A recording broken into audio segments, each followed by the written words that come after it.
Answer.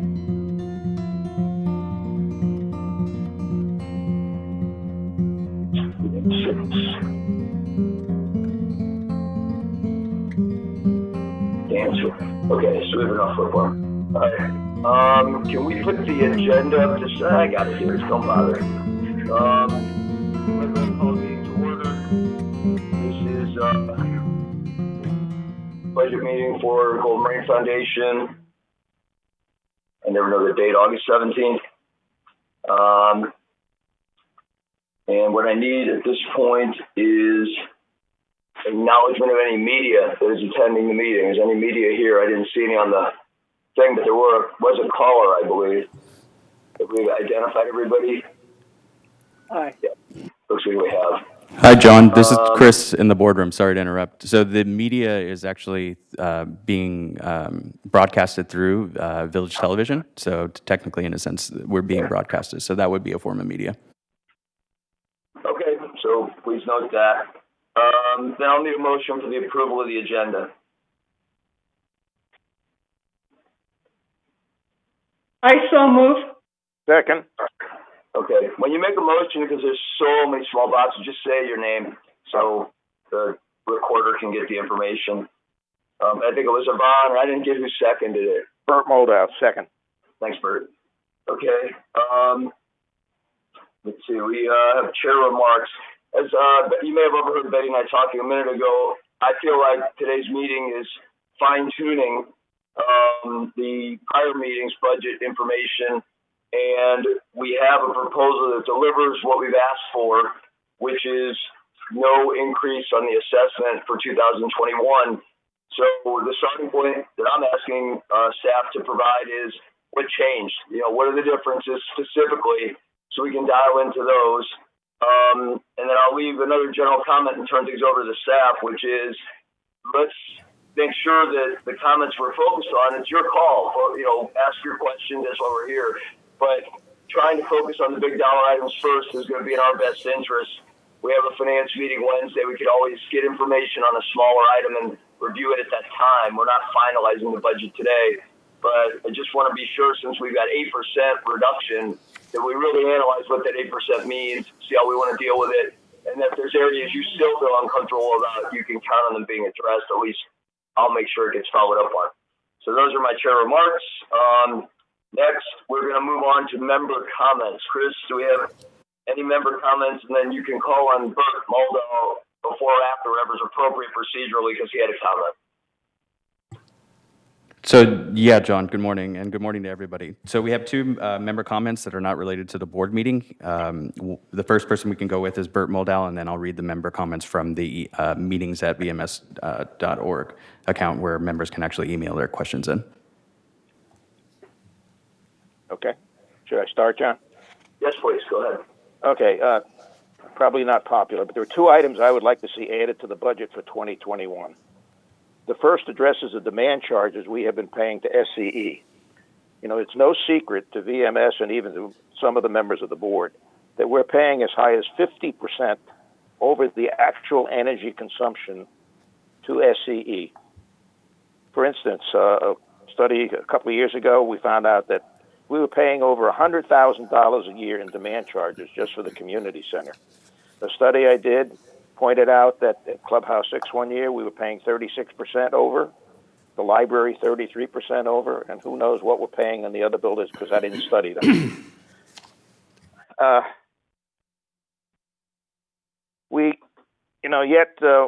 With such high potential cost savings, if we can cut into those demand charges, and we could, nothing has been done, and from the budget that we are showing here, nothing will be done for another year.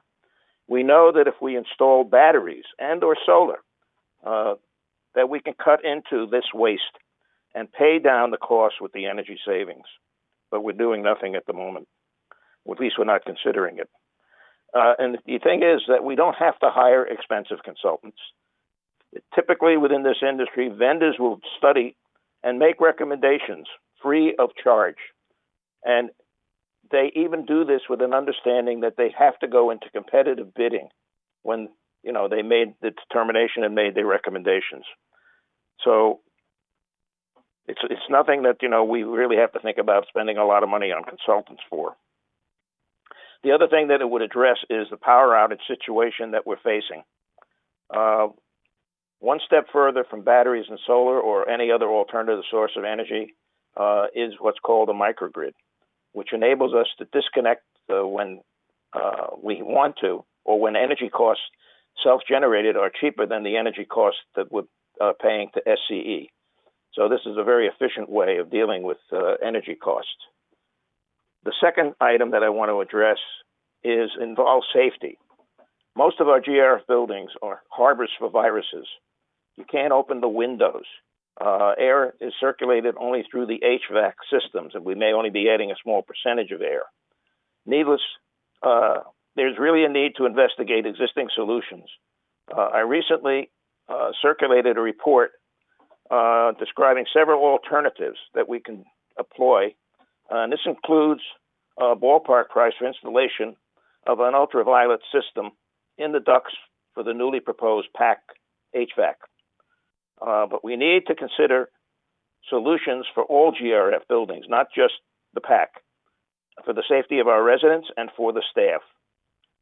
We could even do something now.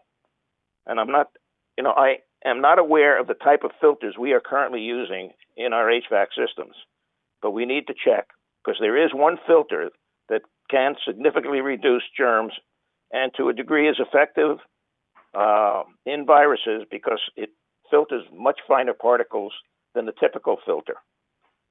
These are called HEPA filters, H-E-P-A. Okay? They're not a substitute for ultraviolet, which is probably the one that I'm recommending that we look at, but it would certainly help reduce small particles that carry the viruses. And that's what I have to say. Thank you. Chris is next. The next person that we have for member comments is actually Anthony Liberator. Anthony, you messaged us via email about an item you wanted read aloud. Did you want me to read your email, or did you want to speak about the items that you wrote about? Yeah, go ahead. You can read them. It's not that big. Go ahead and read them. Sure, no problem.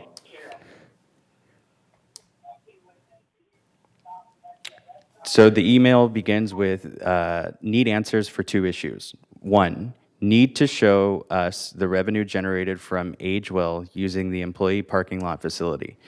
We should be charging them land use, i.e. take normal values of the land per square foot, establish their square footage, and times it by the value of the square footage plus 15% for overhead and 10% contingency. Where does this appear in the report? And then number two is earlier in the year, we directors in United were given numbers leading up to GRF budget. There was one line item that states 9 PU trucks at $374,000, and each of them cost $41,555 each. That is absurd. These trucks are utility vehicles and not duty cycle vehicles. There are 3 vehicle auctions, Ritchie Bros, there are 3 vehicle auctions, Ritchie Bros, Iron Mountain, and Las Vegas small vehicle auction. Depending on the market, it will about $650 to haul them to our shop. There are 3 vehicle auctions, that just repeats. There are some who would say we need the warranty. Well, your warranty is voided when you don't perform manufacturer-stated preventative maintenance.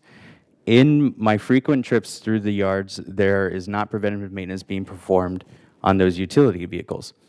A lot of directors waste time looking at numbers, which is looking at your kids' spilled milk. You have to get out in front and make the numbers. Respectfully, Anthony Liberator. You said we have one more as well. And then there's one more member comments, John, if that's okay. Please do. And this one comes from Sandra Smolinski, and her comment is, the Laguna Woods Village website has the current number of COVID cases. It also has the positivity rate for Orange County. Why doesn't it show positivity rate for Laguna Woods? Thank you. And there are no more member comments via email. Okay, thank you. Let's go through them. Well, I'll just ask, Jeff, obviously I'd like you to comment on the positivity rate for Laguna Woods. Let's start with that one. So I think that'll be the easiest to respond to. I'll let you go. Certainly. Good morning, everybody. With regards to the reporting process for COVID-19 cases for Orange County, they only report a number relative to the city of Laguna Woods. There is no specific documentation with regards to the village in and of itself. Obviously we know that we're 90 to 95% of the population of the city of Laguna Woods. It's reported on a city-by-city basis. And with regards to the rate, it's based on a county basis. So this morning I indicated that the positive rate was at 6.9%, which had gone down recently, but that is only for Orange County. At this point in time, they haven't done a specific positivity rate with per city. Okay, anybody else have a comment on that particular question? All right, moving on. Anybody have a comment on the SCE demand charges for Director Liberatore's comments about different items he'd like to audit? There is a question in the chat box from Egon, who asks, what is the demand charge? Is it a flat fee or higher rate for higher usage? I want to defer the answer to that question simply because it's outside the scope of today's discussion for the budget. And I realize this is a Q&A about that, but what I was going to suggest, and if you really want to go through it now, I don't want to hold you back, but I was going to suggest we get a good list of all energy-related savings. You've brought up multiple opportunities, and quantify what the projected savings are so we can get them on the finance agenda, get them in the right place to be evaluated, whether it's M&C, finance, or whatever, and then bring them, for the possibility of an alteration to the budget, or, if there's something that has to be changed or implemented, we can do a proposal for that. But it feels like right now they're just really, really good ideas that we don't have quantified. So rather than define everything, I'd rather get them spelled out item for item and really study them. And, if they are worth enough money to justify the time and effort, let's do them. They don't sound like they are. I just don't know what kind of money we're talking about. And Egon, I'm going to let you speak, though, because you put a question in there. Is that adequate for today? Can you get with Bert and talk with him about that, or do you want to go through it now? If you want it.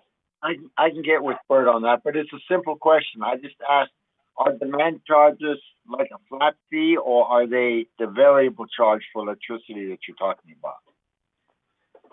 Let me answer that quickly. Sure. The power company has to have what they call rolling energy sources to handle instantaneous changes in the demand. Okay, so what they do is they run up the amount of energy they're generating for beyond, maybe 20% beyond what there's actually demand.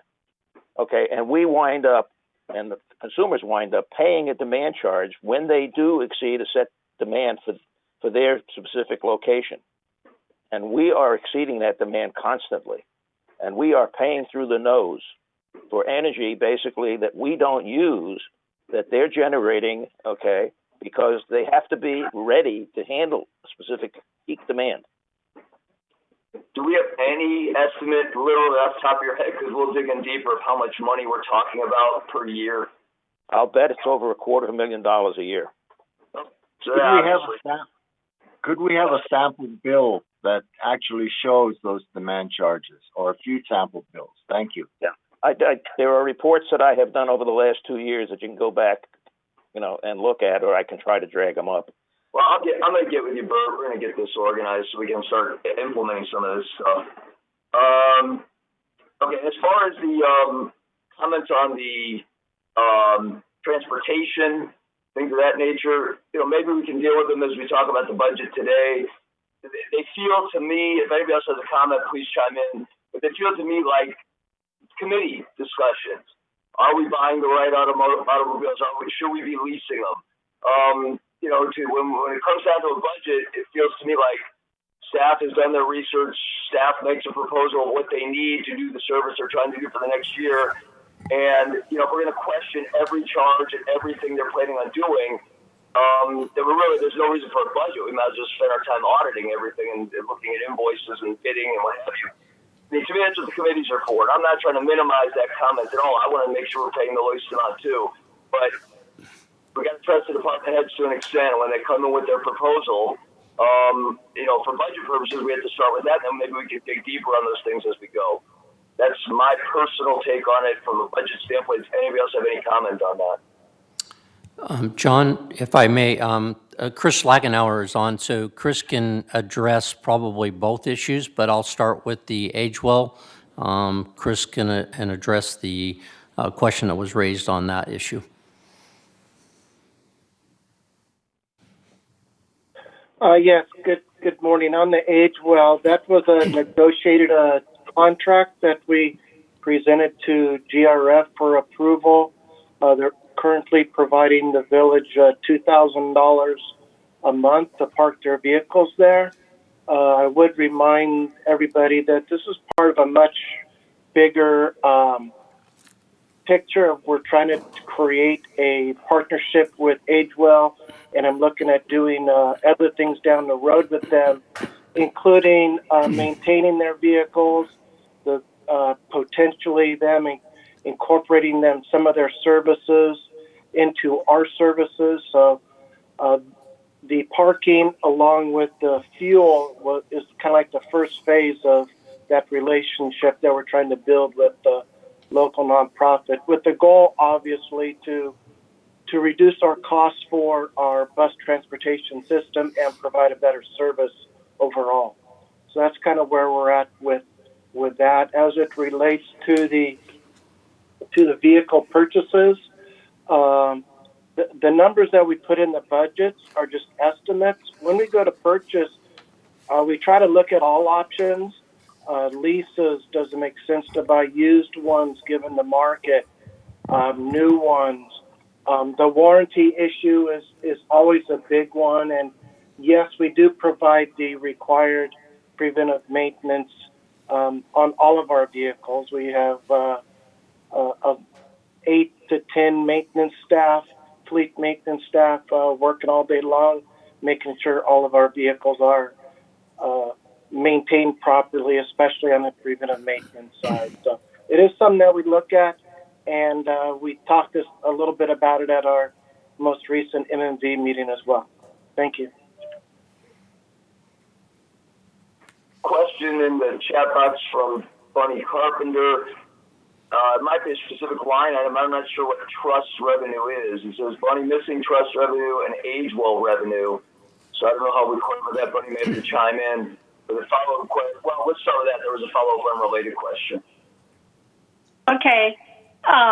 The trust revenue, the trust fee that we get from the sale of property is not included in our business plan version 2. And also when Anthony talked about the AgeWell revenue, I completely forgot about that until he reminded me. But we are already experiencing that revenue, and I don't think that was considered in the report that we're giving right now. So the other question I had really quick, which was, I had talked to Chris previously, and he had mentioned all the things that they were going to do, and he also mentioned with AgeWell, and he also mentioned that we were going to be able to buy gas from them at a lesser rate. So I was just wondering, is that in the works, or are we already experiencing being able to buy gas at a cheaper price? That contract with AgeWell for fuel has been in place for the past 6 months. They are, in fact, purchasing fuel from us. We're not purchasing fuel from them, of which we have we charge an administrative fee to cover our cost for doing such. And I will shortly be going out to bid for the fuel contract. And with that additional fuel inventory that we're purchasing, I totally expect to get a much better deal on what we're charged for fuel, because it basically increases our overall purchase power by 50%. So when we do go out to bid, I am expecting a better price for fuel. Thank you. Betty, can you comment? That came up last time about where the trust facility fee shows up in this analysis. It's in the analysis under the reserve side, correct? Yes, it's not on the first page of the business plan, but if you have your agenda with you, it's page 14 of 31, and it's a revenue stream that we put into the reserves directly. So it helps fund the facilities projects. And so you can see the revenue stream for next year. We're assuming $3,655,500, which is a certain number of resales, and I'll look up how much. 731. Okay, so it's in there. Just want to make sure everybody knew that. I questioned that when I first looked at this over on version 1 as well. Okay, so that was any other director responses to member comments? Very good. Let's move on to the GRF business plan. Item number 6 is version 2, and I'll turn it over. I guess Jeff, you're starting the presentation, so it's all yours. Thank you, John. Good morning, board and members, residents, and everybody participating this morning. Good. Welcome, and this is version 2, our televised version of the GRF budget and business plan. So just wanted to quickly go over the calendar as you, those that participated in the past and this year.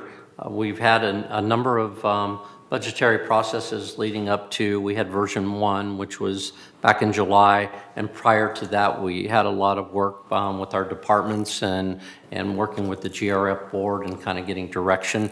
We did a survey of all the board members and what they were looking for with regards to assessment increases or what they would think was palatable during that situation. Of course, we were right in the midst of the COVID-19, so all of that was in flux and changing as we received that information back. So when we put together the business plan version 1, we presented that to you. It did have a proposed increase in the GRF budget, and clearly at that meeting, which we made that presentation to the GRF board, the board asked staff to go back and look more specifically at our revenue and expenditures and try to be a little more precise with regards to how we were going to operate next year and when we were going to operate next year, and I'll talk about that a little bit in the future. And so today is version 2. This is your the budget that we would expect for you to approve today, and with that approval, then staff will get it ready for the resolution which you would adopt at your September meeting. So with that, I'll start walking you through the items. On that first page 3 of the agenda packet is the GRF assessment history. So what you see here is probably the most important thing is the 2021 assessment recommendation now is to stay at $205.60, which is the same as the assessment for 2020. And as you recall, 2020 had gone up $3 or just under $3 from 2019. So as you can tell, assessment history for GRF has stayed pretty flat. In fact, if you go back to 2009 and 2010, you had assessments at $216, and now we're proposing in 2021 that we're at $205.60. Next slide. Staffing full-time equivalents within the organization. We mentioned this earlier. We were at 749 back in 2012, and we are now at proposing in the 2021 budget a overall organization of 728 positions, full-time equivalent positions. Consolidate staffing full-time equivalents. So we have made some operational changes and shifted in the office of the CEO and the line just below that, media and communications. There was we have a new office, new manager, director of media communications, so we split this off from the CEO's office. We shifted the personnel that was formerly in the CEO's office into media and communications. And then media and communications included that operation as well as our cable operations with regards to TV6 in that manner up there. And so there was a reduction in position there, which equates to the 2.94 coming out of the CEO's office and the increase of 1.83 in media and communications. Information services, with half a position was reduced. In general services, 5.57 positions were reduced. If you recall, that's primarily from outsourcing our janitorial night crew, and then we also decreased 2.57 full-time equivalents due to lower bus driver hours. Under financial services, we stayed status quo, and then under security services, we are recommending in 2021 that we will be down one position in that operation. In landscape services, we see an equivalent of a reduction of 3.5 positions. I do want to indicate that that's really a outsourcing of 8 positions, and then we added back in a new crew for renovation. It's called Renovation Division. This is where we go in and renovate landscaping areas, and we added a manager to that. So it's a net equivalent of a reduction of 3.5 positions. In recreation services, again, a reduction in full-time associated with the closure of the recreation facilities in January to February timeframe. This is what I mentioned before, and talk about it probably a couple of times. That is our anticipation that we will not be opening our recreation facility, indoor recreation facilities, until more than likely there is a vaccine, and because of the difficulty of keeping people safe. So we're looking at starting at full-time operations with the month of March. And so in January and February, we would be down positions because of that. Maintenance and construction, going from 186 down to 179, which is removal of 2 union steward positions, reorganizing, including, we're adding here, and this is one I wanted to mention while Bert was talking, we are adding a facility engineer to this budget. This was a request that was made by both, all of the mutuals actually, and GRF, to add a position who would be focused on trying to create energy savings and looking at energy savings with regards to our facilities. And that's what this facilities engineer would be responsible for, including some of the activity that, evaluation of some of the activity of demand charges that Bert brought up. We also have a reduction in 2 trade helpers and a reduction in 7 full-time equivalents in carpentry, paint, and interior components due to the change for third going to a 15-year paint cycle. So that reduces the staffing requirements necessary there.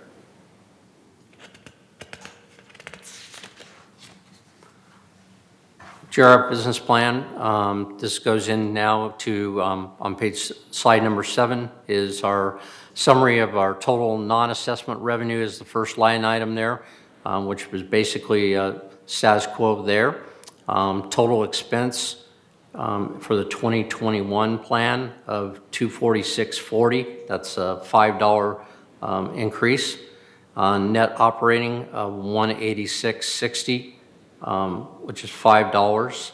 Again, noting that increase. Reserve funds staying at $19. So basically in the reserve funds, there's no change. And then the contingency fund, it is going down to zero, which is a $5 reduction, which offsets the $5 expense that we had in our operating budget, which gets you down to your total basic assessment of $205.60, which is a zero increase in assessments for the year 2021. Now, as you recall, when we made version 1, presented version 1, we did have a slight increase moving forward as proposed, and as directed by the GRF board, it was asked for us to go back and look at areas that we could reduce in order to get down to a zero assessment. On page 8 here, you're basically seeing the summary of those changes and what they reflect. Go back, there you go. So in the area of media and communications, we had a reduction of $87,000. This is a correction of employee benefits for part-time employees and a reduction in materials and services. In general services, $69,000 reduction. This version 2 includes a reduction in part-time bus driver hours associated with revised Saturday schedule, and decrease was partially offset by increase in outsourced rideshare expense. I do want to note this one, we have been receiving notification lately that we're going, which will create a reevaluation probably of this point, and we'll have to take a look at that real quick, obviously, and that is we have heard from our rideshare partner, which is Lyft, that they may discontinue service. If they move in that direction to discontinue service, then we're going to have to reevaluate where we go with alternatives for that service, or discontinue to offer that additional service at this point in time. Under financial services, there is a significant 1,022 or 1,022 in which is $6.69 per manner. The version 2, 994K of insurance premiums for liability and property is planned to be paid out of the contingency fund. So we're shifting that expense to the contingency fund because we feel that that's a more appropriate location for that. Under security services, the 221K, this from version 1, incorrectly attributed too much cost to the mutuals and not enough to GRF. We went back and evaluated in detail some of how we were allocating our costs, and based on the estimated time needed to service those increases. So this is one where we actually saw an increase in security cost, although that was offset a little bit by the fact that we're reducing one position there. Under recreation services, we had $325,000 in reduced costs. Based on the assumption of the indoor recreation facilities will reopen on March 1st of 2021, not January 1st, 2021. That also reduced revenue, but was more than offset by reducing expenditures for those operations that are indoors. Under maintenance and construction, consultant fees were reduced, and that's what $25,000 was. And then we had miscellaneous reduction of $5,000 in expenses. And so that summary of that $8.58 per manner per month is what those all equate to. And as you recall, version 1 had that as an increase, and now with that reduction of the 8.58 per manner per month, we are down at a zero assessment.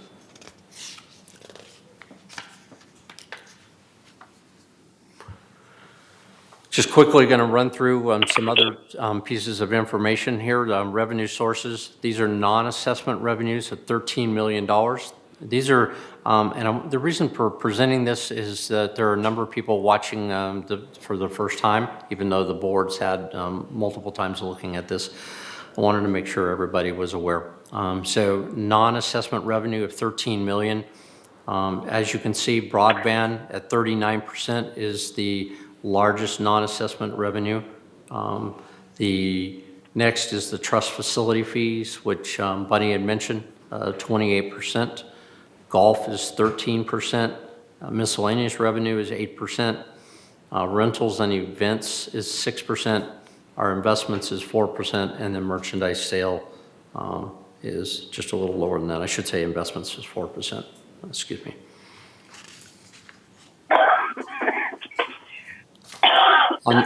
On the expense sources on this side of the equation, total expenses of $39 million, compensation for employees and in the related, this is not just salaries and wages, this is medical, life insurance, Social Security, unemployment taxes, workers' compensation insurance, and retirement participation in a 401k. Those equate to 64%, which is significant, but also recognizing the fact that we are a very labor-intensive organization overall. Cable programming and franchise at 10%. This is really our franchise fees, more than $4 million that we pay. Under utilities, this is utilities and telephone, $2.4 million. We have electricity at $862,000, water and sewer at $781,000, telephone at $330,000, gas at $213,000, and trash at $208,000. Again, talking relative to what Member Moldow talked about and looking at this is certainly one of the things that we had anticipated with our facility engineer taking a look at the electricity side of the equation next year. Insurance at 6%. This is hazard and liability at $2 million, property insurance at $300K, and all other insurance at $100,000. That has to do with liability, auto liability, and property damage. Under outside services at 6%. Outside services is about $2.4 million. That includes our janitorial services, IT at $567K, aquatics at $549,000, the Village Breeze at $272,000. This is the new magazine. We do have offsetting revenue there. Credit card transaction fees at about $160,000 a year, and bank fees at $53,000 a year. And then finally, materials and supplies at $1.8 million. This is recruiting, DMV, registration costs, uniforms, safety, number of items in the materials and supplies, which equate to $1.8 million. And then we have a small other operating expenses that are combined in that 3% category. So the next page is JRF business plan by department. As you can see in the office, we moved things around. As I indicated, Office of the CEO had a reduction from the 2020 plan of 895 down to 717. This was primarily resulted in the shift of staff to the new media and communications department. And so that was critical to that reduction. Then in the media and communication, you see the increase didn't exist before and went to 721, which is obviously a big increase, but be mindful of the fact that there was the reduction in the CEO's office. And also with regards to media and communication, this also combined some of the costs from TV6 and the television station, along with some modifications to salary and benefits, as well as increasing of insurance in that area. In information services, what you see there is a $22 or a differential from $2,649,000 to $2,671. The net cost of this department being at almost $2.7 million. This budget increases the assessment by $22K due to the increased programming cost, $139K, lower miscellaneous revenue. I want to point out that in the area of revenue for cable television that we receive, The off year, i.e. 2021, is not a heavily campaign year, so the activity with regards to people buying airtime to have commercials for running for their campaigns drops down obviously in the odd years compared to 2020 or 2022 when we're having general primaries or major elections. In general services, the net cost of this department is $5.2 million for the GRF portion. The budget increases the assessment by $15K due to increased outside services and expenses for outsourcing rideshare associated with the revision to the Saturday bus service and increased telephone expense associated with the in-field data use. So these are upgrades, which did result in a $22 increase. Financial services, the net cost for this department is $3.1 million for the GRF portion, including $1.4 million for certain insurance programs. This budget decreases the assessment by $41K due to a staffing reorganization and lower tax provisions.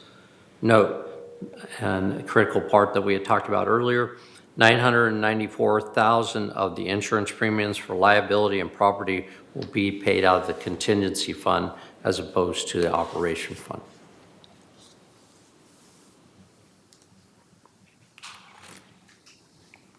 In the other categories in security services, this is going from 6,241 to 6,348 on your page, or 106 increase. The net cost of this department is $6.3 million for the GRF portion. The budget increase the assessment by $106,000 due to planned wage adjustments for minimum wage increase and the reallocation that we mentioned earlier, just making sure that the allocation was appropriate for the 2021 process. Under landscape services, the net cost of this department is $1.1 million.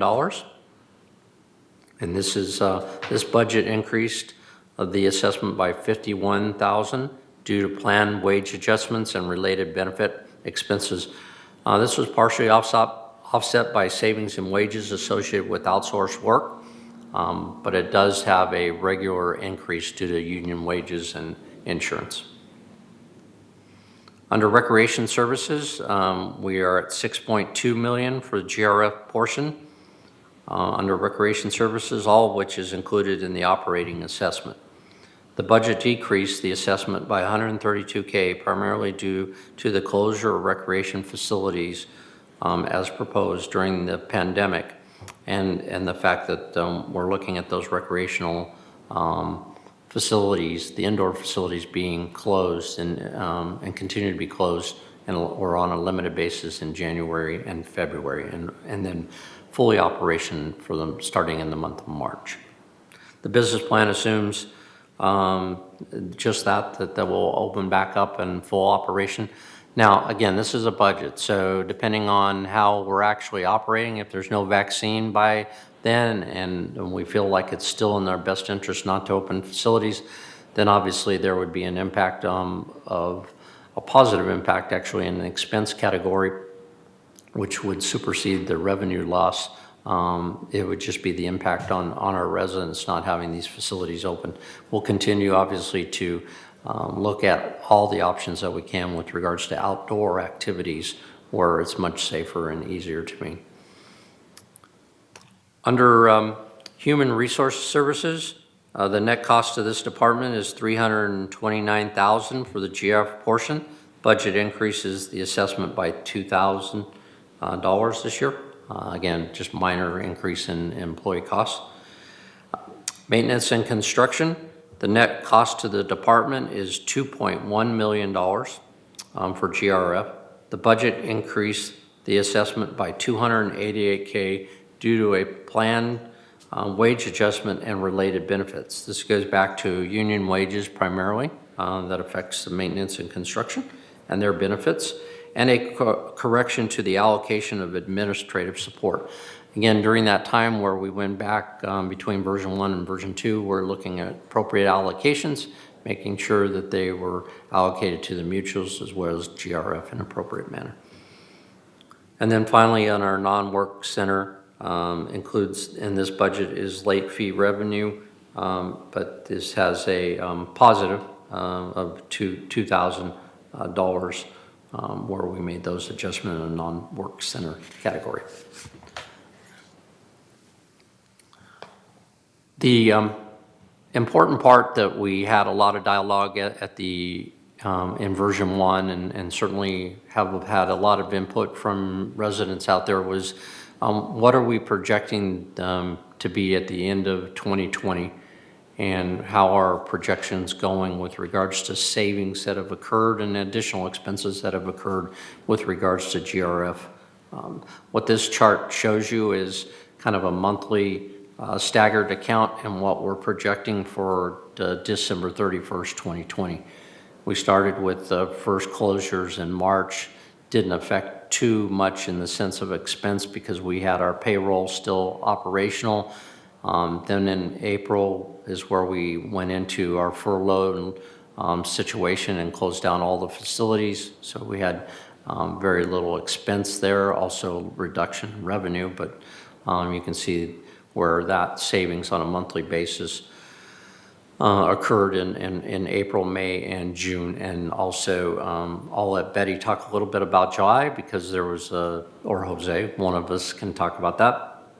But at the end of the day, what we're projecting right now is a fund surplus at the end of the year of $2 million cumulative for GRF.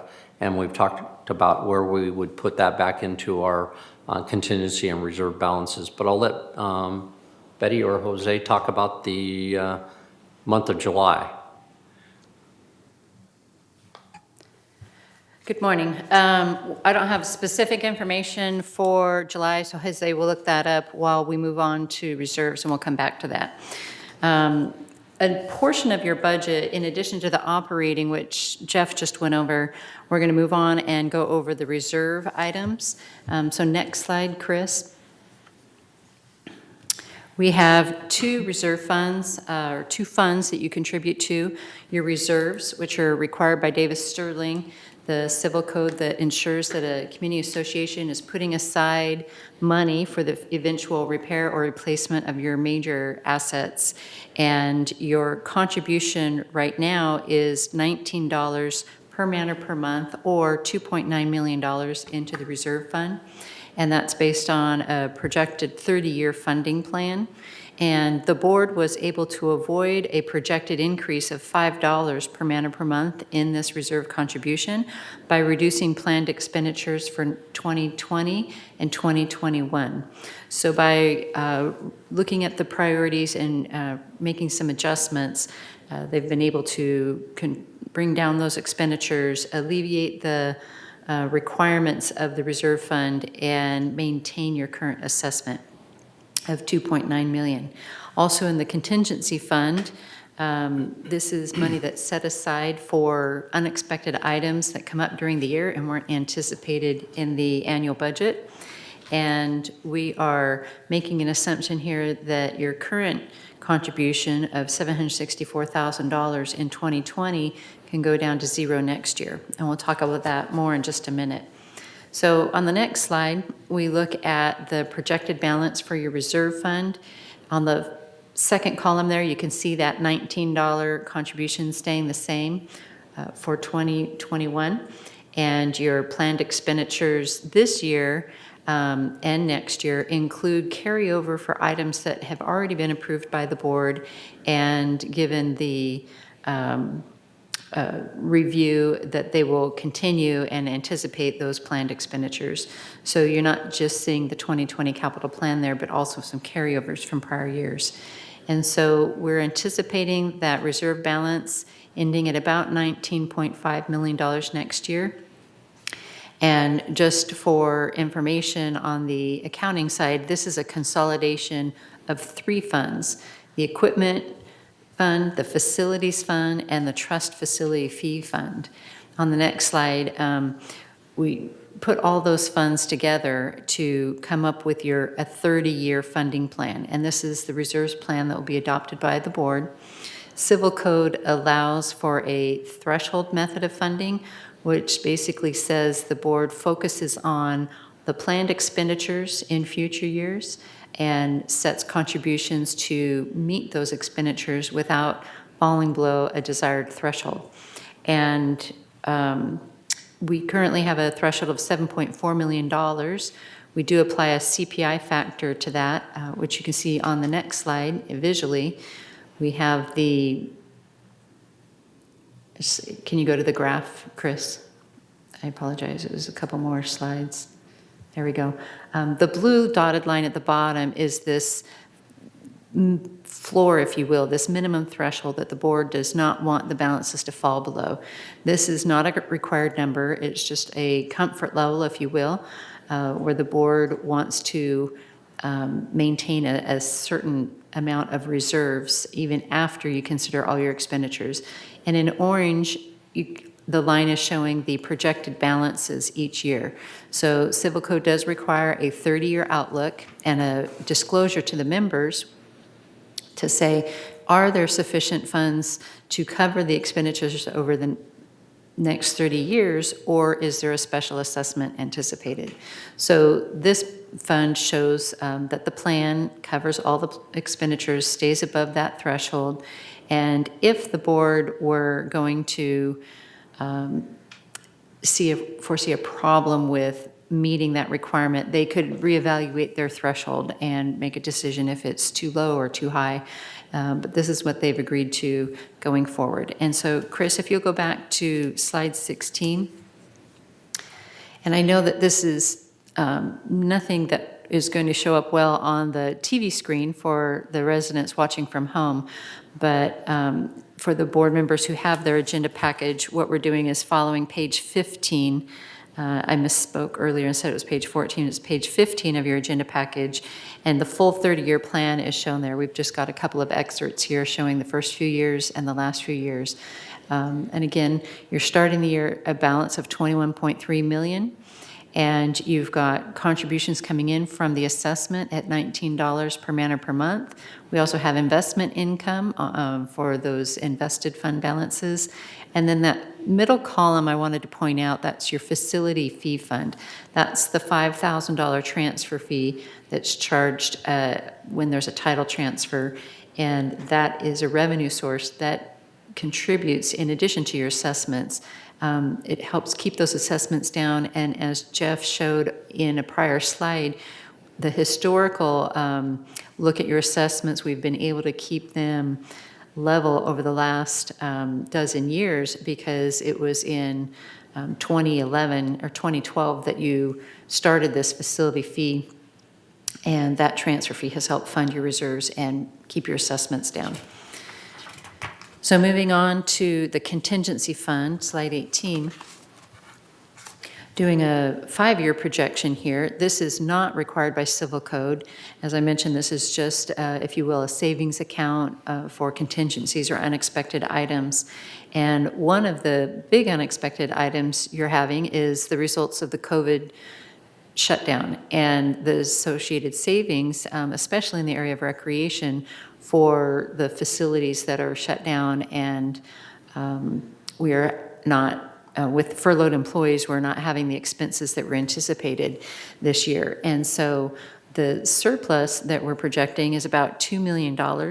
And our recommendation to the board was to transfer all $2 million into the contingency fund because it's the most flexible use of that money for unexpected items, of which your expenditure that is not expected or is, we have not built up to it. We're expecting a significant increase in your property insurance for next year.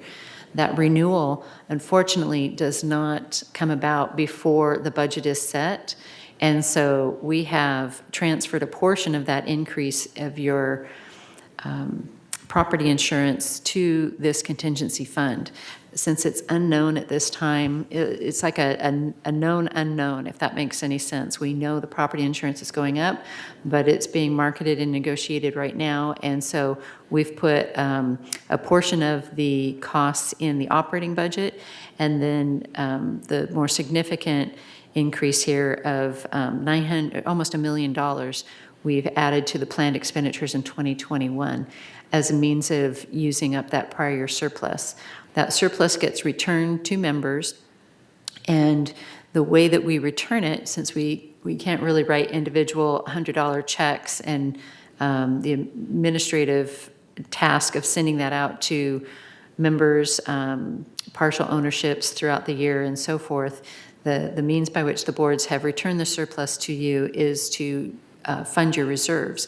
And so in 2020, the third column here in the contribution, you can see that we've increased that by $2 million above the $5 assessment. We're adding the $2 million transfer from operating surplus. And by doing so, we're able to eliminate that $5 assessment in the following year and even alleviate the assessment in the years after. And you can see in 2022, just a $1 assessment, $2 and $3.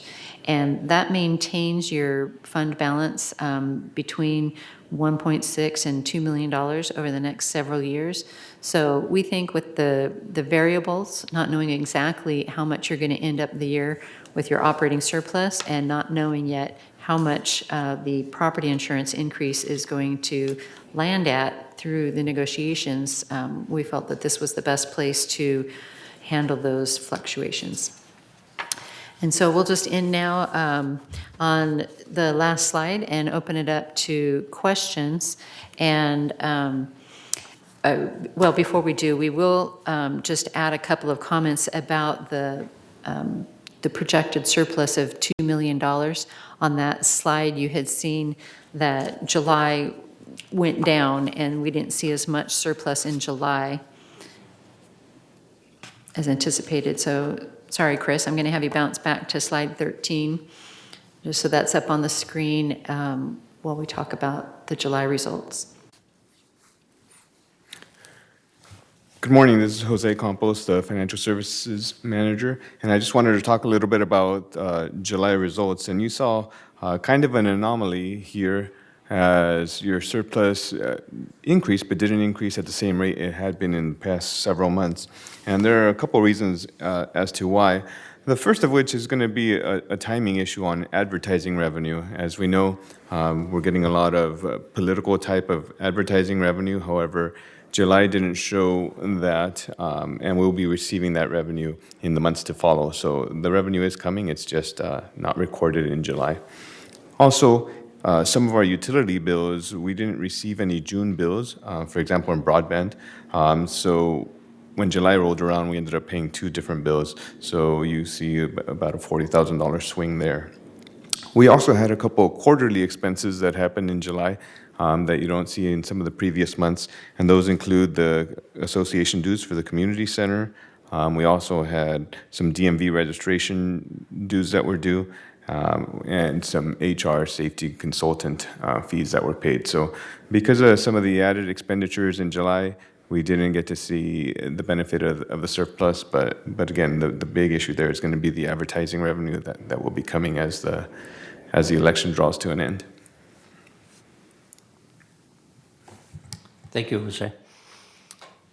So we have, as Betty indicated, we have some questions. So Chris, are you going to walk through them and we can answer them, or we can go off the chat, however you'd like to do that? Hey, John, it's Chris in the boardroom. Did you want me to go through the chat box, or did you want to go through it?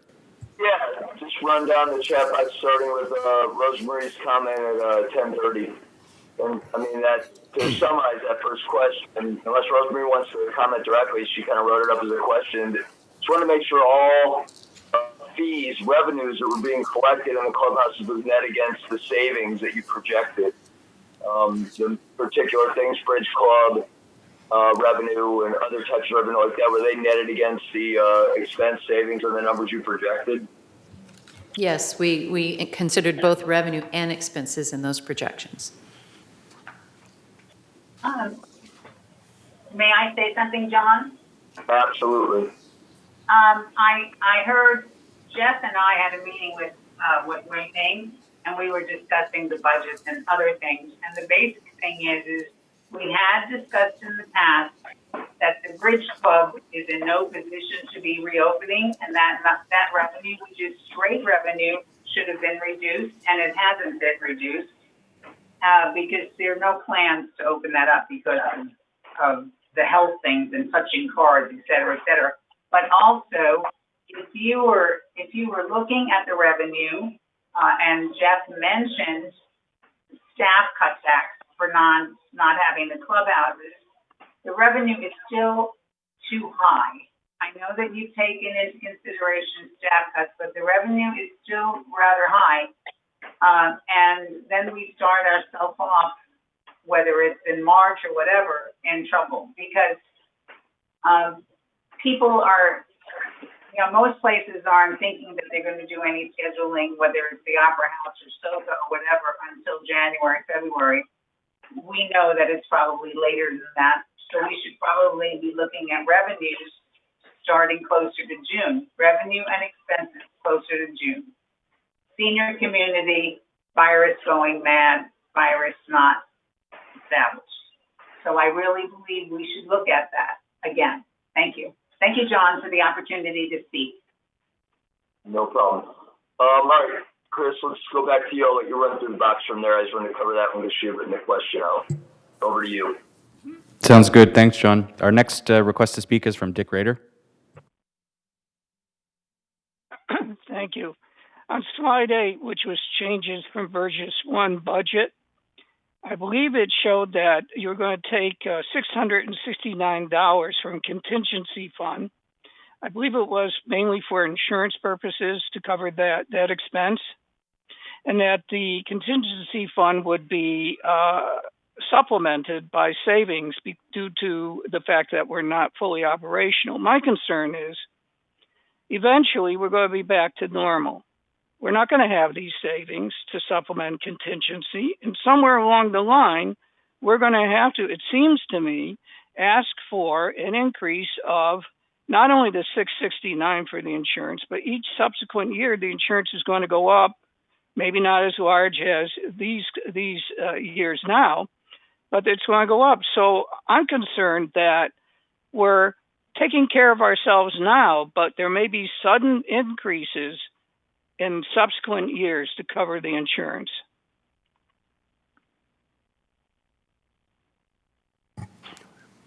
I think, to Mr. Rader, I think if we go to the chart, again, that shows the contingency, in this year, obviously, we were looking at the shutdown of COVID-19 impact and being able to transfer that into the contingency. Down at the footnotes down at the bottom, it talks about the $2 million transfer and the expense. If we back are in full operation in March, then what we projected within the budget will match. If the operations stay closed longer, then there will be actually more fund balance money or operating surplus that could be, again, put back into the contingency fund. But what you see on this chart is that starting in 2022 at $1, and then 2023 and 24, we are going back into a per manner cost increase, contribution increase, that will allow you to keep that fund balance, as Betty indicated, between $1.6 million and $2 million, which was the goal that the GRF board had set for the contingency fund. So may I just ask, in 22 and 23 projection, you have included the $669 plus any extra increase that the insurance companies may impose on us has been included and taken into account for 2020 for these 2 years, 22 and 23 contingency fund? No, not in the contingency fund. We have assumed that a portion of the increase in 2021 in the operating budget and a portion here in the contingency fund. In 2022, our plan will be to fund everything from the operating budget for insurance, and then we'll deal with the program and the cost and any potential increases at that time. But we have not projected insurance increases from the contingency fund other than 2021.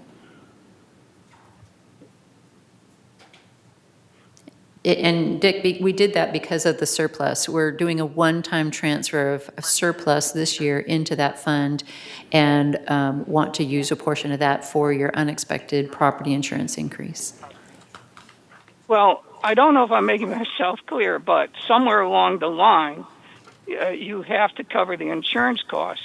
And in your budget, future budgets, have you allocated that amount of money, that $6 and for this year, and then it'll be 7 or 8 next year? Has that been taken into account for the future budgets? You're just going to wait and see what happens? Not for the contingency fund. And the operating budget is only 1 year, so we don't have a projected operating budget for 2022. But we have not included insurance costs currently in this projected contingency fund budget. Thank you. Our next request to speak is from Juanita. Juanita, you had a comment about the distinction between not zero assessment and zero increase on assessments. Yes, good morning, everybody. I think all the directors on the call understand exactly what particularly Jeff was saying, but when you say zero assessment and it goes out to our residents, they think zero assessment. It's zero increase in assessment. They're still going to be getting the $205 assessment. And as long as I'm on, let me just do my second question. In the chart, and I don't have the slides in my agenda package, just the information, but in the chart that was funding by department, it showed that there was $132 for recreation that was no, that's contingency. 12. Anyway, it should have been a decrease rather than an increase, because it went down from 6312 to 6180. So that $132 should be in parentheses as a decrease rather than an increase. You're right, Juanita. That's an error on the slide. We'll make that correction. Thank you. Our next request to speak is from Kushbada. Hi, everybody. Good catch, Juanita. Thank you.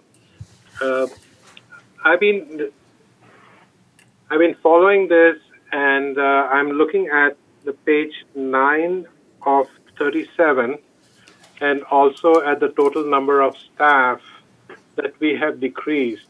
We decreased 27 positions, so our payroll cost, instead of going down, has gone up by 300,000 or more. So that's a difficult thing to understand unless we are giving big bonuses or raises to people, how that could happen. And while I'm on this thing, I want to point out that the trash cost which is on the same page, 9 of 37, it should be going down because I think Director Horton had negotiated or is working on getting the cost of trash pickup going down by about 70,000 or more.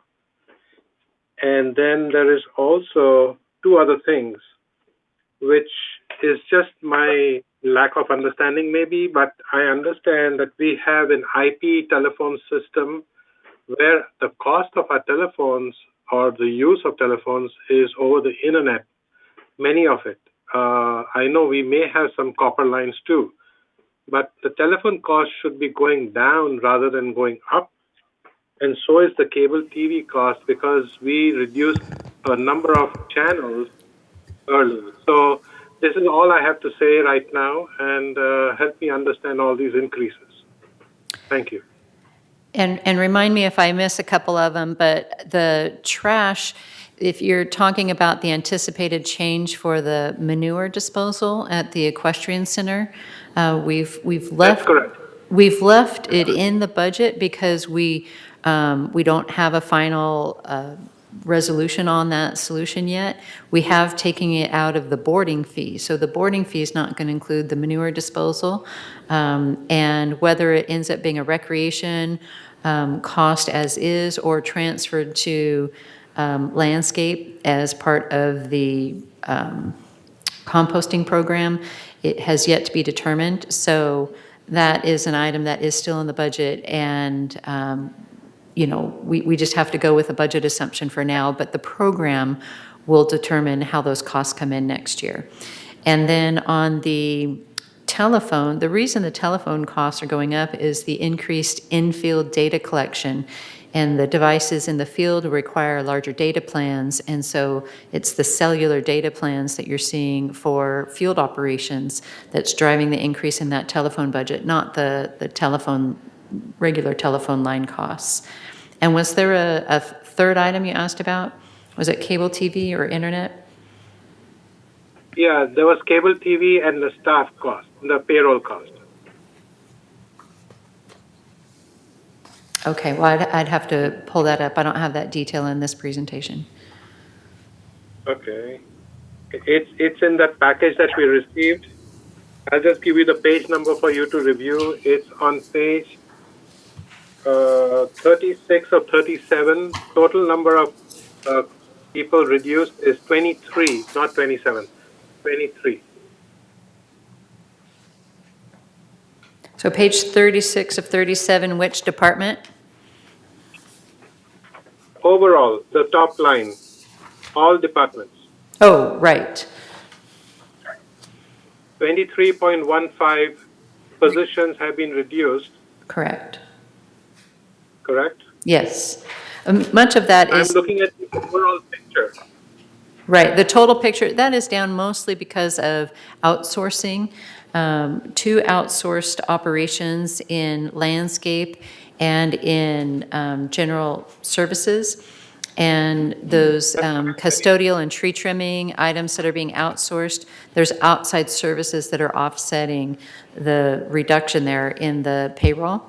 And then also in the Department of Maintenance, the Third Mutual decided to go to a 15-year paint program.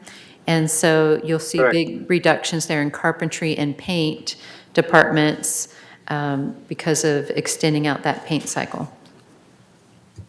But Betty, on page 9 of 37, where you see the employee compensation lines, the top 2 lines, if you see the reduction is, there's an increase of 300,000.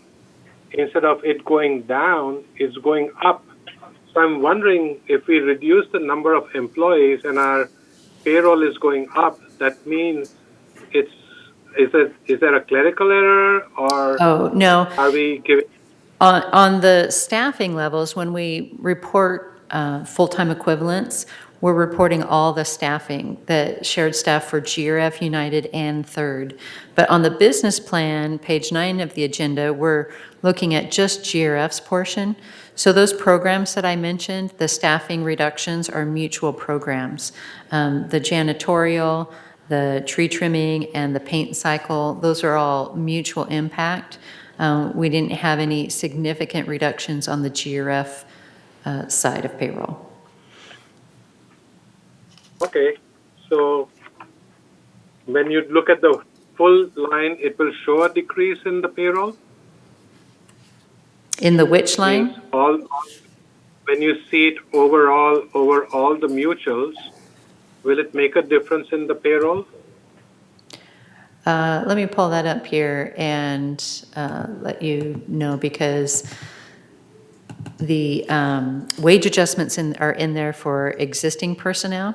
But if I look at top side, like we did in the all boards, all directors meeting back at the beginning of version 1, we had a combined look at compensation. So I just pulled it up, and overall, your compensation is going down $135,780 between all three corporations. And so percentage-wise, it doesn't really measure as a percentage, but it's going from basically $38,865,000 down to $38,729,000. And so the staffing reductions are taken into account there, but you also have the contracted and the planned increases for the wage adjustments. Okay. Good. Who's next, Chris? Sure. Our next request to speak is from Dick Rader on slide 8.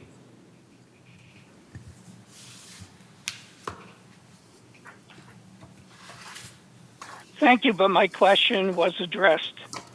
As long as we have slide 8 up, I'm going to insert a question, a really simple, and then we can go to the box. Is it fair to say that we've increased our budget overall by $2 million, but ended up with a zero assessment by taking a $2 million surplus from this year's savings and applying that to offset that increase? Is that a one-sentence summary of what's happened with these changes, more or less? It's probably a fair summary to say that we moved much of the property insurance increase out of operating into your contingency fund and funding that through the operating surplus. So moving the operating surplus to contingency fund and moving a large portion of your insurance increase to the contingency fund. Right, okay, well, so that's just a matter of accounting. I mean, you're going to pay an expense, so you're going to get $1 million of it out of the assessment, but it's going to be from the contingency fund rather than the operating expense fund. Yes. Is that correct? That's correct. But overall, if I'm just trying to look at dollars and cents, we're going to spend $2 million more in 2021 than 2020. It just so happens we happen to have that in the savings that we did not spend this year. Correct. Okay. Very good. Okay, back to the box. Our next request to speak is from Steve Parsons on slide 9. Actually, I apologize, Steve. Bert, you had a question about, that's in the chat box. Did you want to speak about it?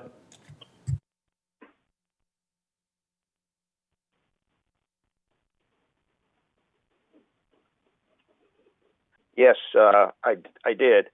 A couple of things. One is that I didn't list in the chat box, and that is, have we factored in the percentage increase that we anticipate from SCE for energy? We know that SCE is going to be paying horrendous insurance charges, just like we are. And they have already gone to the CPUC, and apparently they are requesting something like a 14% increase. The CPUC probably won't give them that 14%, but we can probably expect a big boost in energy cost. So that's the first part. Second part is, my concern is that we're looking to hire a facilities manager for energy. I'm thinking, if I were an experienced facilities manager, one of the first questions I'd be asking is, well, what type of budget do I have to work with? And I don't think we have anything in this plan to provide a budget for this specific individual. So I don't know how he's going to be effective. Thank you.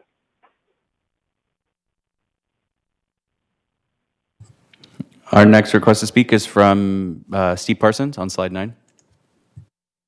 Hang on. No question. Isn't Wei Ming in front of that? 11:15, Wei Ming.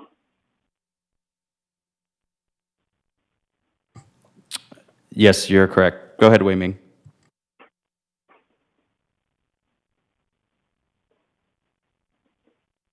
Okay.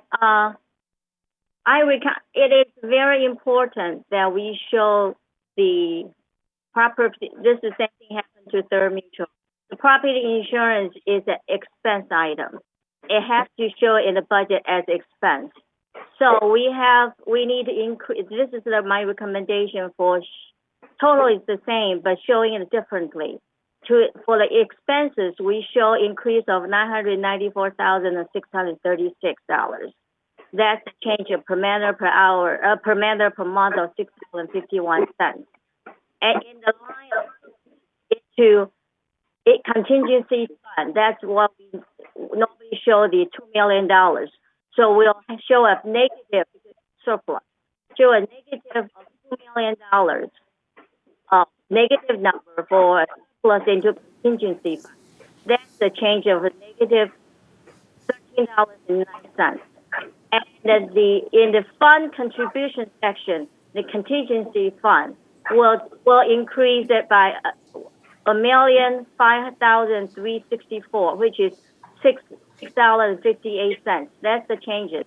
And that still is a total still is zero.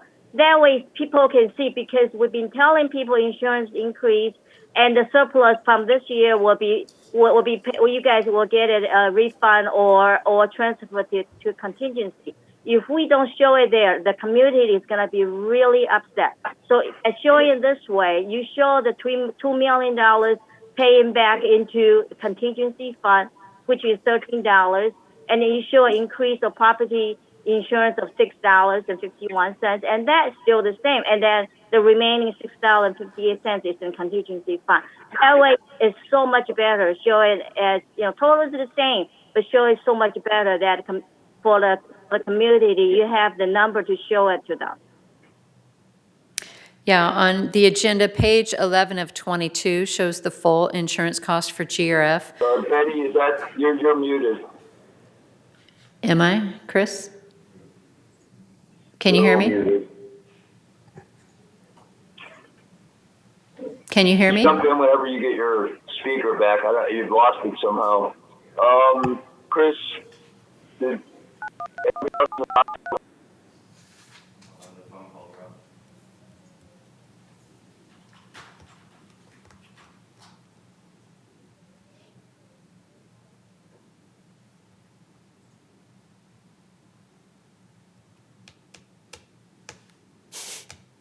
That's eerie.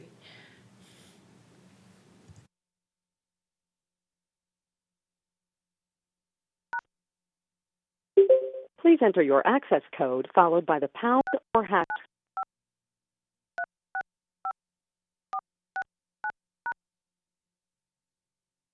To enable audio control. If we take the surplus and put it in reserves and then take the money for insurance out of reserve, it's almost like we're not being open, whatever we're supposed to be. So I think that I'm not talking about a change of the numbers. I'm talking about for both GRF and third, we're going to talk about it again, being more specific. So the people are asking, we're saying, well, aren't we going to get a refund? I think that you really have to talk about what happens with insurance, all of the fabulous work you're trying to do with insurance. This is what's going to happen, but we also have this left, and this is how it's going to look. I think that's important. And I believe a lot of directors will agree with me. Thank you. So Betty, it looks like you still can't speak, but no, we got the call back. I apologize. We were off, so I didn't hear everything that was said, but I was just trying to point out on page 11 of 22 page 11. I've got United in front of me. GRF, the agenda, page 11 of 37.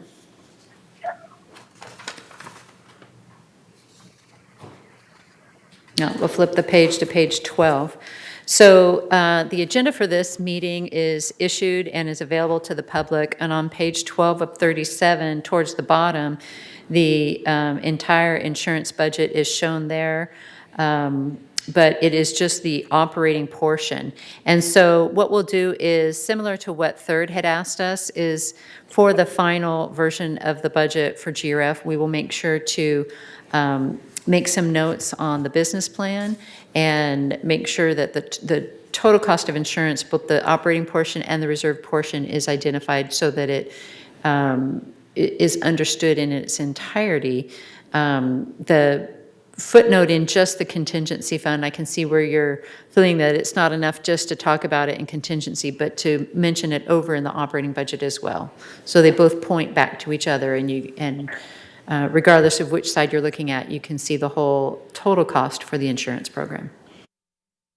Let me ask a related question. With all the efforts that a good chunk of people are making to try to control those costs, if they come in at or below, well, let's say below what you projected in the budget, will that just end up increasing the contingency, or those dollars, can we just flow those dollars right into contingency in the sense that they're not being spent out of contingency? Right. That's why we thought it would be best to handle it in the contingency fund, because that where you've got the most unknown right now on what your surplus will end at the by the end of the year, and where you'll land with the insurance renewal cost. So we put both of those unknowns in the contingency fund. And so your balance will be lower if the insurance costs go higher, or if the surplus doesn't materialize to the full 2.2 million that we anticipated. Or if the insurance comes in much lower cost, or if you have more surplus, then your contingency fund balance will be much higher. And then it's at the board's discretion how to direct the use of those funds. There are some more questions in the box. Let's go back in order to that. Chris, I think it picks up with Juanita. It says she hit the wrong key. No, she was asking for somebody to call. I think Manny will probably be next, but I'll turn it back over to you. Our next request to speak is from Manny. Manny, all you. Okay, thank you.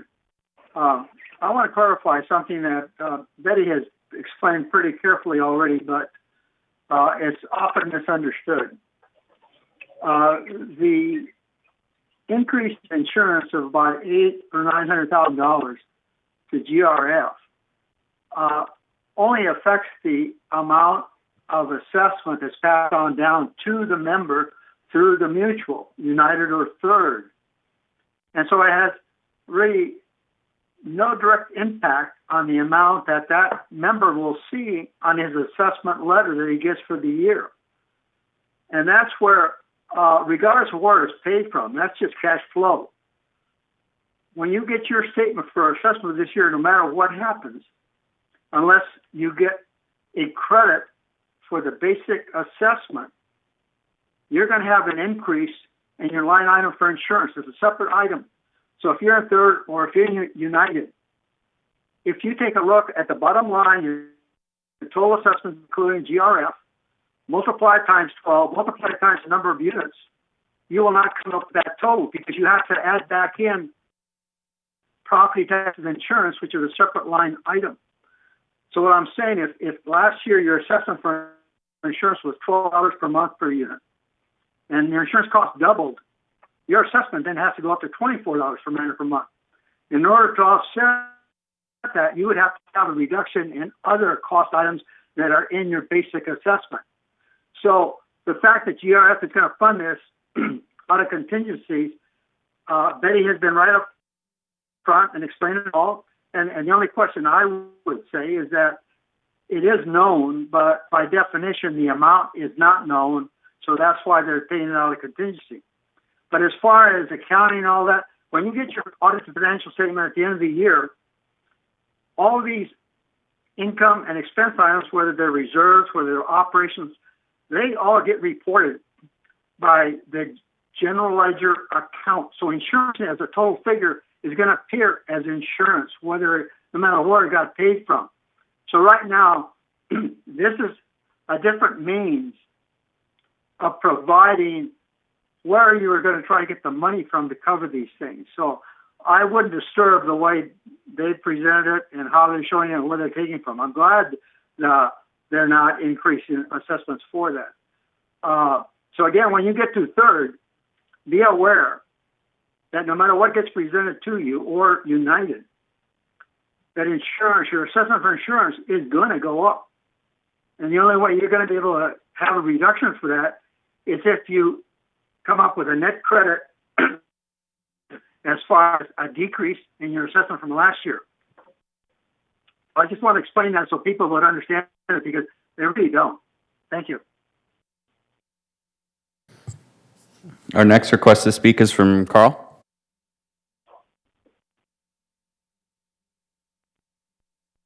Yeah, I wrote in the chat box about the fact that this year we've been told by our friends at El Toro Water District that we're going to have possibility of a substantial increase in our water bill. And we talked about utilities here, talked about increases in electric and telephone and what have you, but did we address the potential, or actually it's supposed to be, a substantial increase in water? Did we take care of that in our estimates that we've made? So we did get the notice of their rate increases, and the tiered water rates are about a CPI level increase, which is what we assumed for the budget next year. And we're checking right now on the residential sewer to see if we had enough of an increase in there for their proposal. Thank you. John, I believe that's it, unless you have a question about Rosemarie, or Rosemarie, did you want to express your comments? Juanita has her question at 11:25. I don't know if it's additional or not. She's on there. My comments are for John to know the answer to, and I believe we did discuss them at Wednesday's finance meeting. Is that okay, John? Yeah, sounds great. Juanita, did you have another question? I have a comment. That's my question. Since we are on television and hopefully many residents are watching this, the issue of refunds keeps coming up. And Betty answered it, but she talked about it from an administrative point of view and what a nightmare it would be to try to do any kind of a refund.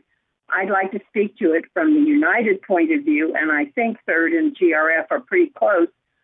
We cannot legally do refunds. Our occupancy agreement, which everybody signed, prohibits refunds. It says specifically that any overages has to be turned back into the next year's budget, but that we cannot refund to the individual members. So I think we need to put that question to bed. Yeah. Fair enough. I did have one other question. I suppose it's for Jose. I know this happened at Third. You just mentioned it here, GRF. Are we going to see any more of these July out of the ordinary expenses that are going to eat into the surplus? I mean, were there several things that were one-time events, or are there things we've been missing all year long that are now about to start showing up month to month and reduce the surplus we're expecting? I don't have the United or Third's numbers with me right now, but I'll take a look at it right after this meeting and let you know how July is looking. Or looked. All right, very good. No other questions in the box. Do we have any other questions from anyone at this point? Just throw a question mark in there. You get called in right away. And I just would like to remind the GRF board that if there is any change that you want to direct for the final business plan, that today is the day to do so. You have a very early board meeting this year. The first Tuesday of the month, September 1st is on a Tuesday. And so we will be recalculating the budget as soon as we finish with Third's meeting on this Thursday. And as soon as that meeting is over on the 20th, we're going to recalculate the budget and get those resolutions prepared for issuing GRF's agenda next week, early next week. And that budget resolution requires all three of the corporations to be finished with their deliberations. And so these meetings this week are very important. And so I don't want anybody to walk away from this meeting thinking that there's still time or still another version of the budget before it's reduced down to a resolution for adoption. Right. The question I started to cut you off, which I apologize, I was about to ask, is if while we're waiting for any other questions, would anybody like to make a motion?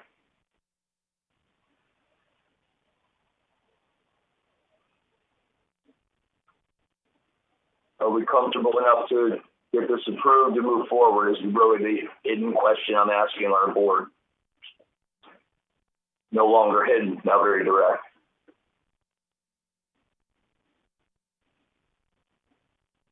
And if not, why not? We need some specifics here. I mean, I feel like we've got everything that we were requesting. The notion of using our contingency fund is not, ideal, but we are currently working on ways to reduce that, and they've accounted for it in a way that will let us keep those funds right in contingency if we can find savings that we're going to be, working on through the rest of the year and ongoing, insurance in particular. So it may end up worse, but it might also end up better. There's a couple methods by which it could. I feel comfortable. I'm impressed with the adjustments. I think they're reasonable. I'll make a motion that we approve the budget as proposed by staff. Do we have a second?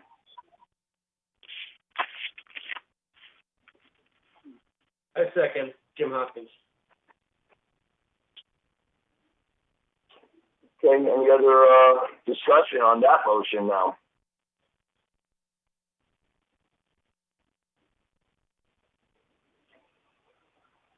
Hearing none, I will move the question. I feel it's important enough that we're going to need an actual count on this. So all those in favor of approving staff's recommendation for no assessment increase for 2021 as spelled out in the staff report in the budget, put yes in the chat box. If you can't do that, then you'll need to either raise your hand or just say yes. Oh, I'm in the wrong thing. I'm about to do this. This would be strictly GRF board members voting. We've got Don Tibbetts is a yes. I'm a yes. So Gan is a yes. Chris, are you kind of catching this as we go? So we'll have a count. Yeah, I'll catch up. Yes. Yeah, let us know what your count is once you get a chance to see all this. There's 4 GRF board members in the chat box.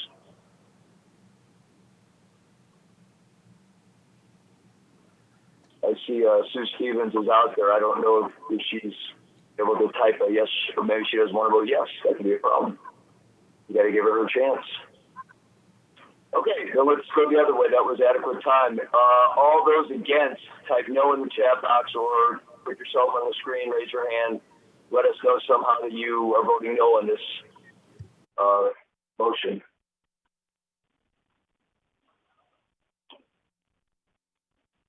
Okay, we need one more. How many? There's 6.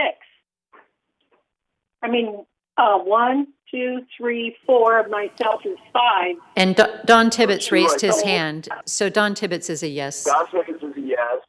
Dan is a yes. Yeah, Chris is catching all that, hopefully. And then, Sue, your mic's on. Did you want to vote yes or no so we know how to count you?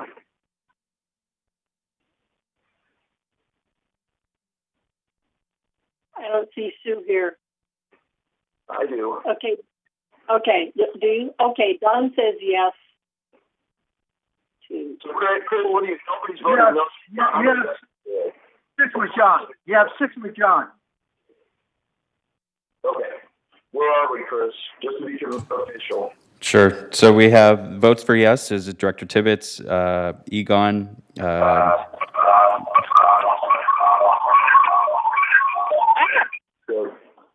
There was Yvonne. You can type your yes or no in the box, Yvonne, if your audio is not working. I abstain. Okay, abstained. Okay. Sue is voting yes. So and then Judith, I see, is down there also. I don't know what her vote may be.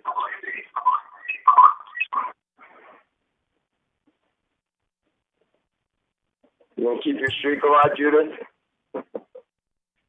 Just let her know what you know, yes or no, if you feel like it's ready to move ahead.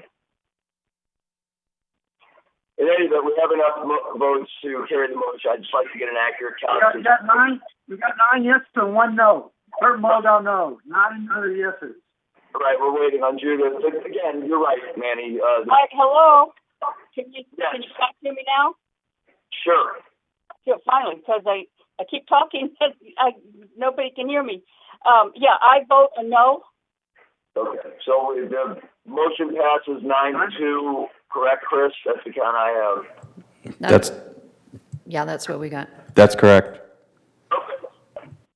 Not like it's not a dynamic program that'll keep big managers, a lot of financial analysis coming, but I do feel this delivered on the promises that, we tried to make to our residents about controlling costs for the next 12 months due to COVID.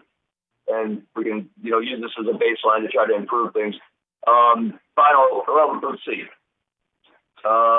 Let's move on to board member comments. I have a quick one, but I'll open it up to the board first. Any other comments by board members in the meeting? Just put a question mark in the box and you'll go right away.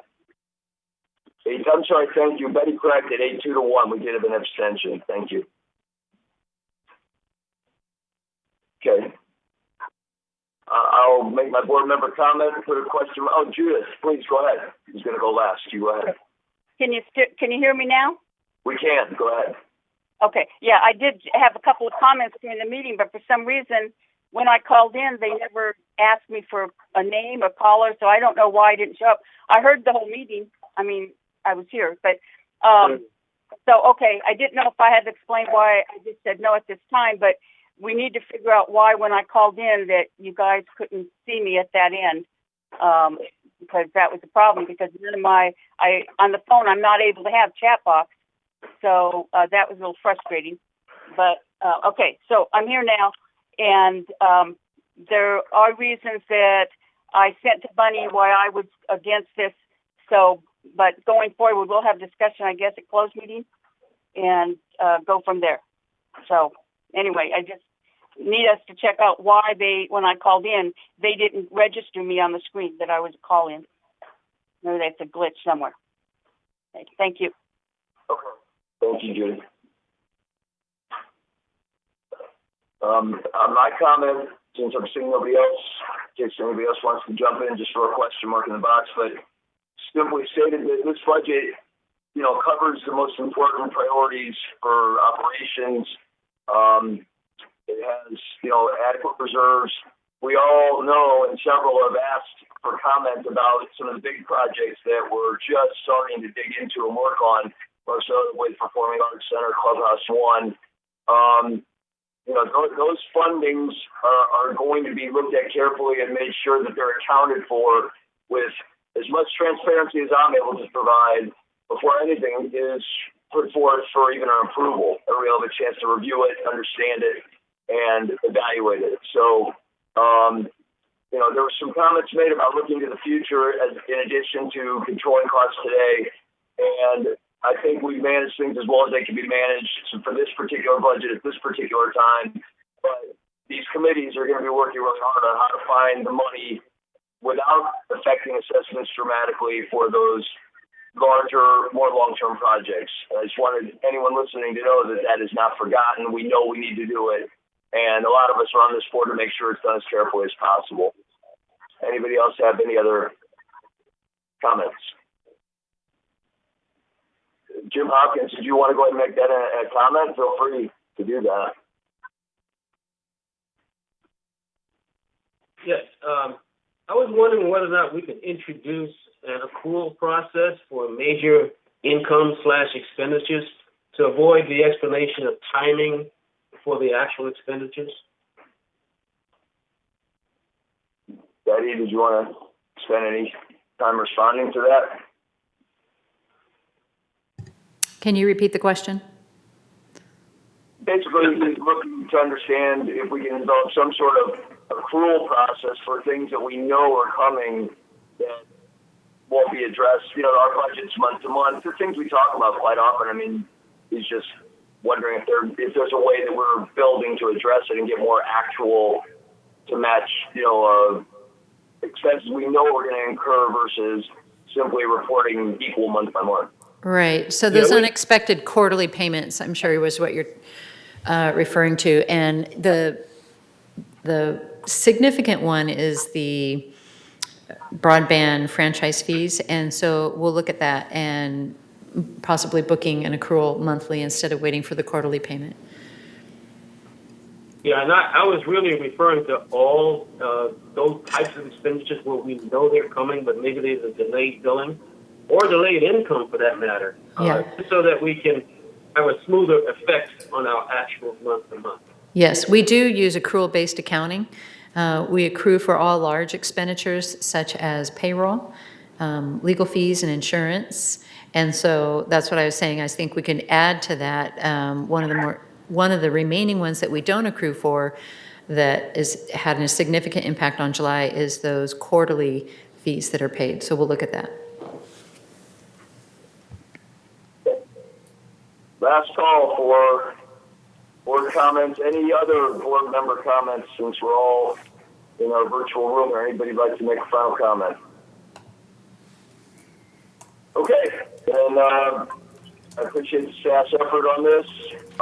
We'll have a finance meeting Wednesday where we can continue to dig into any items. Some questions already got raised, but this budget will move forward as proposed, and I will call this meeting adjourned.